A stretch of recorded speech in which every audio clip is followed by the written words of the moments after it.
Alrighty, folks. Welcome to Poetry on the Patio with Pleiades, the podcast 3P, PPP, whatever you want to call it. We are here today on the 24th, I think, 25th maybe. It is Tuesday. I was supposed to hang out with Aaliyah. I think I'm going to be hanging out with Joaquina later at night, though, which is fun. It's gonna be a good time. I'm gonna put my glasses on this time instead of having my glasses on my head the entire time. And we're gonna record on 10-minute bursts because if I mess up and I didn't press record or something, then I gotta start all over, and that's crazy. So, if y'all remember anything about the last episode, episode 3, then you remember I did a little bit of a recap for next week's episode. And I have not worked on the laptop well enough to put in the timestamps or whatever. So that is something that I'm going to be working on for episode 4. But already we are using a tripod. That's cool. That's different. That's new. I think that'll help a lot of editing things. And to we also are outside. That's different from the first episode, right? And the second two episodes, like 66% of the episodes have been exactly what I'm saying it is. And now we have the fourth episode, so 25%, right? That's awesome. That's how my brain works. If you guys are going to read my poetry book, you guys will see that's how my brain works. Math, kind of, sort of, whatever. Anyway, I want to talk about this before I begin. Also, I had to just smash a zombie wasp because my mother has this sticky yellow thing that gathers bugs that decides to sit on it. And there was a wasp that was moving on it, and I saw that the wasp was no longer on it, and I was like, okay, that's strange. When I had like come back outside because earlier I was gardening again, if y'all know what I mean. And so yeah, I had to smash the wasp, unfortunately, because I was like, I gotta put this guy out of its misery. Like, it is literally just flinching and moving, and it was a zombie wasp. It was so dry, it looked so tired, exhausted, and yeah, I don't know. I don't think I could go on if I was that bug. And maybe it could have gone on. Maybe it could have just been like a disabled wasp, but like no, that thing was disheveled. I felt really bad for it. I don't know. Like at that point, like I don't think you can just let it go and just watch it continue to suffer. Like it's a wasp. It's not gonna survive. Anyway, we're gonna begin on the journal we have this time wearing my glasses. What 30 minutes can bring us. So I have been doing these podcast episodes for a few weeks now, right? Like this is gonna be the fourth week, and I think it's interesting how in 30 minutes of a day I can feel like I know how to just talk on the top of my head better because yeah, I have notes, but I'm not really having a script or anything, right? And I feel as if when I do my podcasts, I told you guys it's like a journaling experience. So it's crazy how these 30 minutes can be something that I touch back on. Or like last week, how even though it was like 30 minutes of recording, in the grand scheme of things, it was like hours of recording because my first day I got 30 minutes without the complete storage. So my 10 minutes got recorded, and then that's like 30 minutes of my time, for the recording. And then the next day I recorded 20 minutes, or sorry, 15 minutes. But then the next day I got 10 minutes, but it didn't record. So that's like 55 minutes already in a 30-minute recording. And then the last day I got 10 minutes. So that's an hour and 5 minutes for a 30-minute video, which is crazy in my opinion. So yeah, 30 minutes can bring us a lot. It can bring us strength, it can bring us momentum, forward movement, confidence, consistency. And that's just 30 minutes in a week, right? And so every 15 minutes is 1% of your day. So 30 minutes is 2% of your day. imagine what 30 minutes can bring you. How important is a momentum cycle? That is the next thing that I want to touch on in my journal of notes. So, a momentum cycle, regardless of where the energy goes, is super important. And I think this is actually something that I wanted to talk about before I started the podcast. So, it's interesting that I wrote notes about this because it's like, wow, my brain, the way that it works, like this was written a while back. And honestly, I should start writing down when I wrote down the ideas so I can be like, oh my God, like I wrote this idea this day, and maybe I wrote this idea another day, and now I'm talking about it this day, and like it all comes together, right? So yeah, the momentum cycle really matters because I had an entire weekend where I was in Houston just for one day, but the first day I got there, I stayed with my friend Snake, and we went to Galveston and we went to Surfside Beach, and it's all a part of one plot, right? So we went to Seaside Beach or Surfside Beach, and me and Snake had been in like the roughest or like the furthest waves that I'd ever gone, and they were kind of rough, like pretty rough for the Gulf of Mexico, you know. Typically, like I expect those waves in the ocean or like seas, not really a gulf, but it is still a gulf, right? But anyway, it's like dragging me in. It's the furthest I've ever gone, and I'm like being careful because you can never be too careful. And the day before, apparently, my friend Heidi had passed, and I am really sad to share this news with this podcast, but I have to continue living in his energy. And today's Tuesday, you know, he passed back on Thursday. And then on Friday, I'd gone to that same beach, and then a Coastal Guard helicopter had passed by. And I'd wave to them because I just like, I like waving to people that are up close and like officers. And I don't know, I just think it's funny or like fun. And I was like, I wonder what had happened. Like, that makes me feel so scared. Like, why are they so close? And yeah, I had no idea that they were trying to search for my friend. And I think they found the body of his friend that had passed that he was searching for, but it was just like a recovery mission, right? So sad. I just, I had cried so much yesterday because I just found out yesterday, Monday, when I'd come back home from Houston. So yeah, processing is really hard, but you know, you have to keep moving forward. And here I am. I have to continue to work on my podcast, and I know ID would want me to do that. So that is the momentum cycle, right? Like you grieve and you move on. And I still have to take care of my plants, like these two besties that you guys know about. And I still have to take care of myself. So I worked out yesterday, and then I looked at my phone and I saw the information. Like I worked out immediately after I came home. And I also have to, you know, edit my videos or like hang out with my friends and be with my loved ones. So yeah, that's a momentum cycle. It's like regardless of where the energy goes. Sorry, I decided to like maybe I'll just like edit this out for like the next coming videos, but for now I'll explain. I do that because I want to have like a huge presence for wasps, and I don't want them to build a house in my house, you know? Yeah, and I think the energy cycle, like if you move forward in this way, like life gives you so many amazing things. Yeah, and soon I'm gonna have to continue on with the momentum cycle with the interviews, and I also have to, you know, continue the momentum cycle with uploading my videos. So it's super interesting because this time I uploaded my video from Houston, and I actually got to upload it off my phone, even though it took an hour. I was gonna upload it off of my friend Snake's laptop, but then it just wasn't working, and that took like an hour, so then it took like another hour to upload it off my phone. And the next thing that I want to touch on is how was Pride Month for me this year, because I'm uploading this video on the last day of Pride Month on June 30th, and tomorrow is July 1st, and Pride Month is over. So Pride Month was amazing for me this year. Like, first of all, I started my podcast during Pride Month, and that energy was incredible. Oh, also, I want to say today we're drinking on 0-calorie Gatorade because that is just the newest drink that I have found.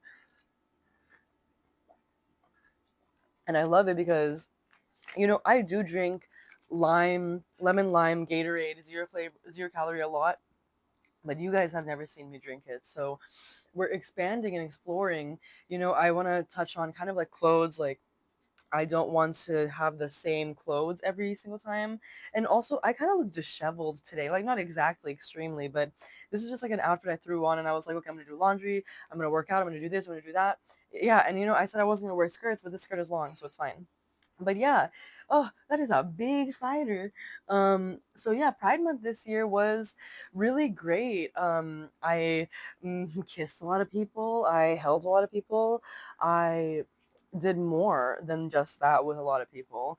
And it was a beautiful Pride Month for me. I learned so much, I transformed so much, I grew so much, I healed, and I'm continuing to heal. And I also grieved and I lost. I loved and I lost. So I'm gonna pause this episode for now and take a little break. Also, there's like a plane, so it's a little loud. But yeah, I'm gonna take a break because I feel like it's been 10 minutes, and I think that is a good place to stop on. And maybe I'll edit this out, me just yapping and saying this, or maybe I won't. We'll see what happens.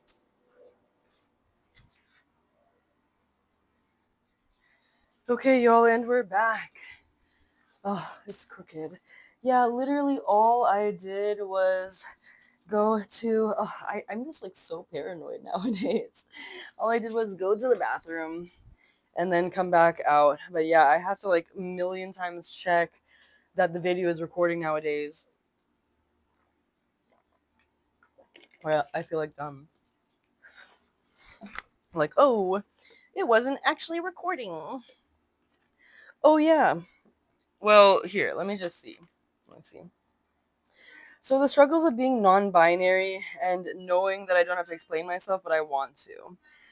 It really sucks because I do know that I don't owe anyone anything, but at the same time, like there's this power struggle in my brain between that and feeling like we owe the world a lot. So I get exhausted teetering between these two things. I think sociology has really put in my brain that even if someone in China gets married to someone, it still affects our life. And it does. And we don't even know how, that's like the butterfly effect.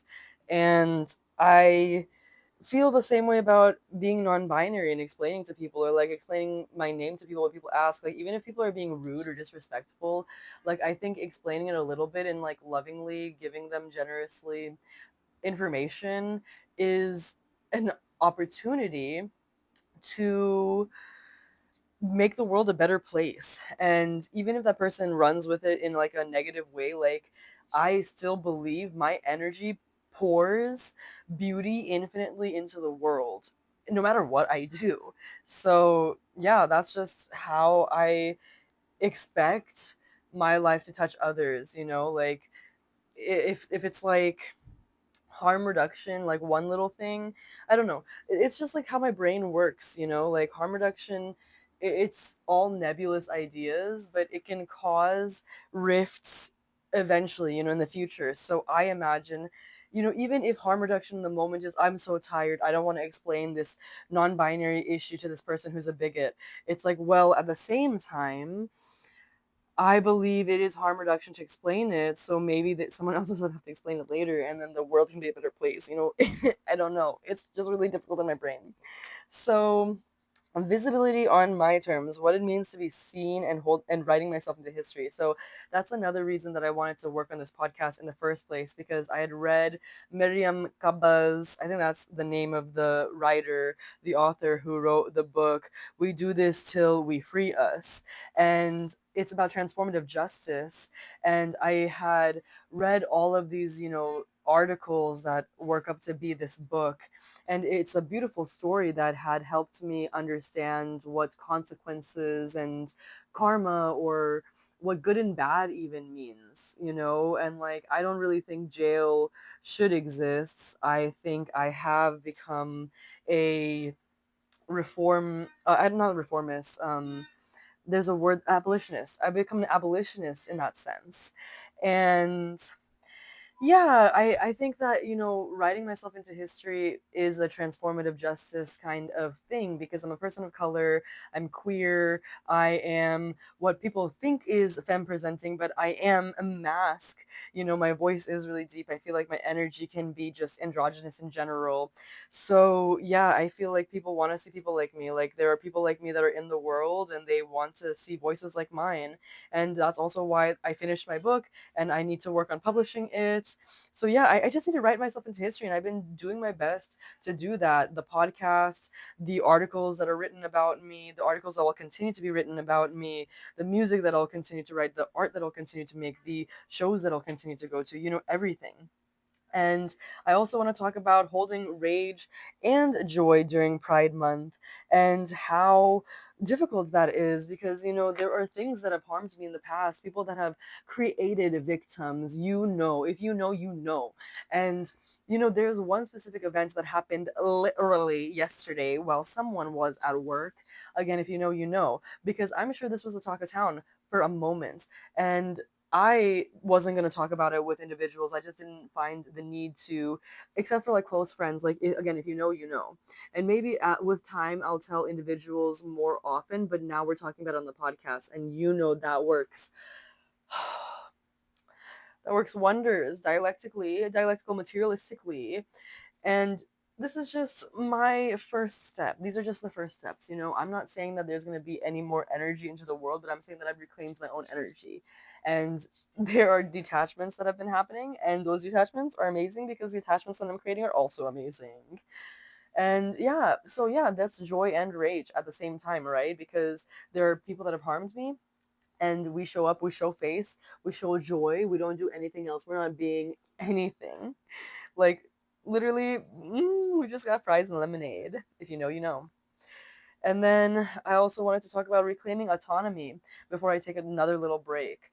Yeah, reclaiming autonomy has meant a lot of things for me, like medical appointments. I've been making medical appointments by myself. Like, I used to do that all the time, but it became difficult when I was mentally ill and I had learned that I was autistic, stuff like that.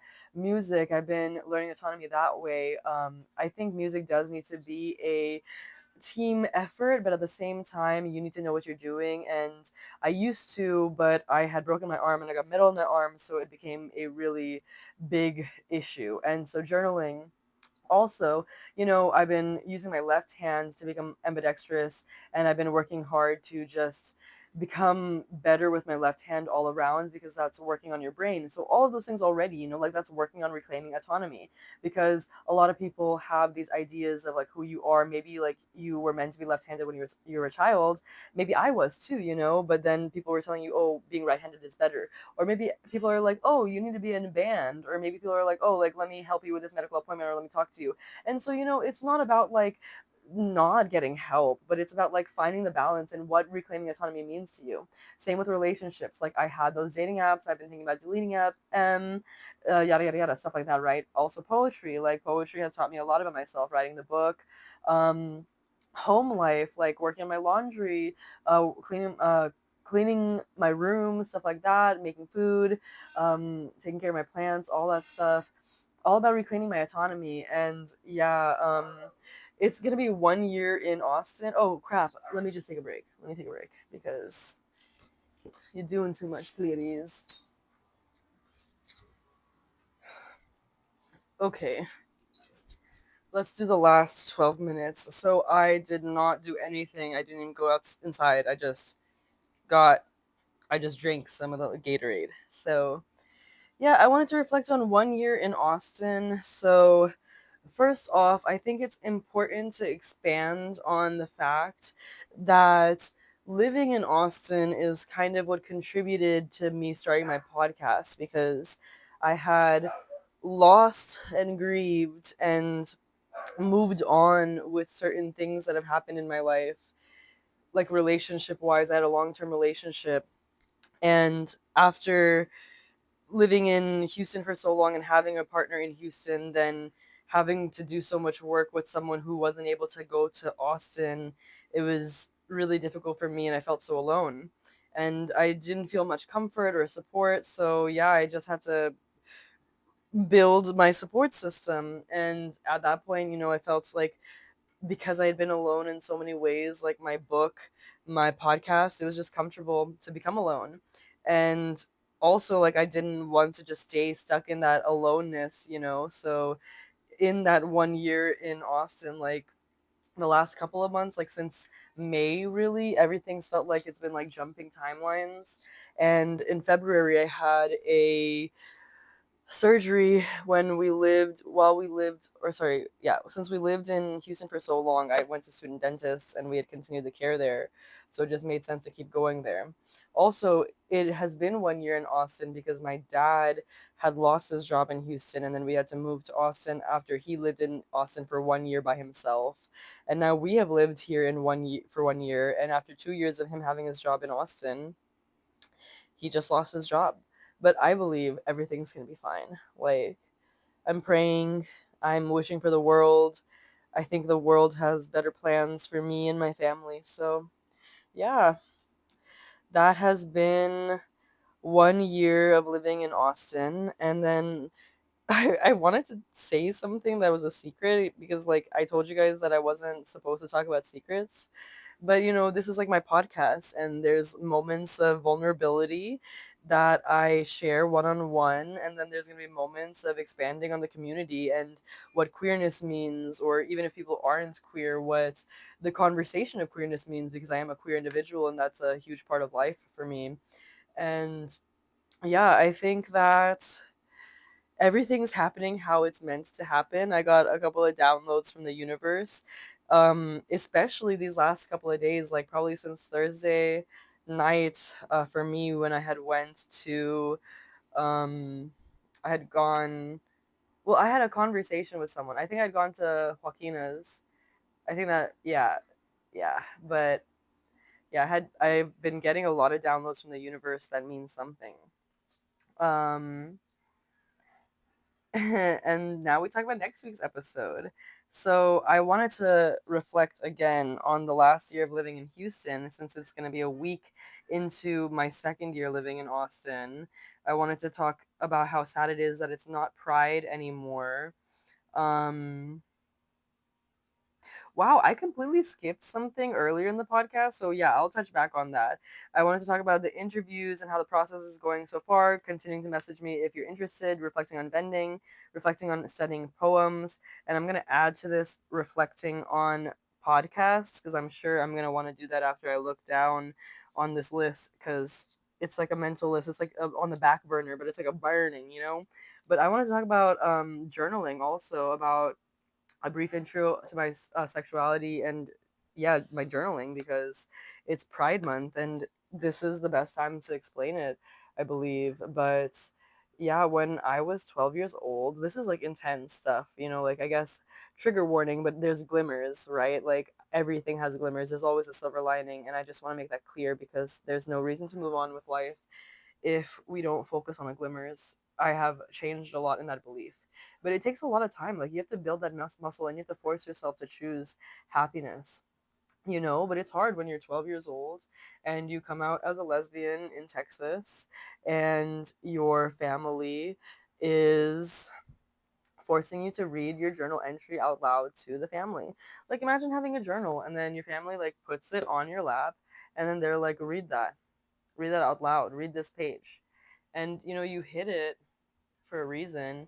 And so, like, now you're feeling like forced to read this, and like you start reading it and you recognize what you're reading is what you wrote, and you didn't want anyone to see. And like, maybe you had a girlfriend, maybe you had a partner, maybe you loved queerly, maybe you were just learning yourself. And something like that will like force you in the opposite direction. Like, it'll confuse you so much because you have just been so traumatized in a moment that you have been trying to learn. And I had been like in elementary school, like in Indiana, first of all, like, I'd forced myself to like boys because I thought that's what you were supposed to do, but I'd always been like interested in like, you know, um like feminine features specifically, right? Like, I don't know. That was just where I was when I was younger.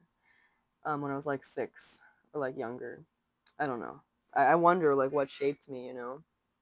But then I had like natural crushes on my friends, my girlfriends, because we were so close, you know? That was in elementary school before I was 12. And then I'd forced myself to get with the first guy that had asked me out because I believed that I wasn't attractive and there was no one who would like me. And the person that liked me and asked me out, I thought wasn't even attractive, which is so sad. Like, if that person is watching this podcast or ever does watch this podcast and hears it, I feel so bad. And if you know, you know. But honestly, I feel like this is the type of person, like, he's honestly forgetful. I don't know. I don't know. I remember everything. But and we can talk about how my memory works, but that's like a different day. So yeah, I got with the first guy that asked me out because I thought that's what you were supposed to do, and everyone was calling me nasty slurs, and I had like some of my girlfriends. I still really think they're cute to this day. The ones that I had crushes on. And so, yeah, after some time in Texas, we had moved again, and then we just moved to another place in Texas, like very close, like a different house, right? But for me, it was a different school. And then I had a girlfriend, and yeah, then I read the journal, or I'd been forced to read the journal, and then afterwards, I had I had gotten with other girls, but then forced myself to get with guys in high school. But it was like not really a forcing because it was just like a play thing, you know, like I don't know. Maybe I'm bisexual. You know, I wonder. But uh gender and sexuality is such an interesting conversation. Like I think the conversation is interesting to have, but it's not something that like, you know, identity politics isn't something that we need to focus on. Like we're always talking about like, oh, this yada yada yada, right? But at the end of the day, you can do whatever you want. You could call yourself whatever you want. Like I really don't care about labels. Um just love people, be with people, make time for people, hold people, connect with people, grow with people. Okay, I'm gonna take the last minute because I'm gonna assume that this is the last minute and say thank you so much for listening. If you got this far, smash that MFN like button. My please beans, party people, and they mamas. You know, comments, some feedback, constructive criticism if you guys feel like it. Like the video, subscribe, follow my other social medias. And for y'all, hydrate, eat healthy, exercise, read a book, educate yourself, love people, hold them, kiss them, hold their hands. Pet a dog, pet a cat. Clean your room, do your laundry, maintain your hobbies, do your silly little tasks. Enjoy your life, enjoy your friends, enjoy your community, enjoy your family. And yeah, take your vitamins. All in all, be safe. You can never be too careful. Be strong. Oh, I don't know if you can see my muscles. There's not much shade here. But anyway, bye bye. That's all for today.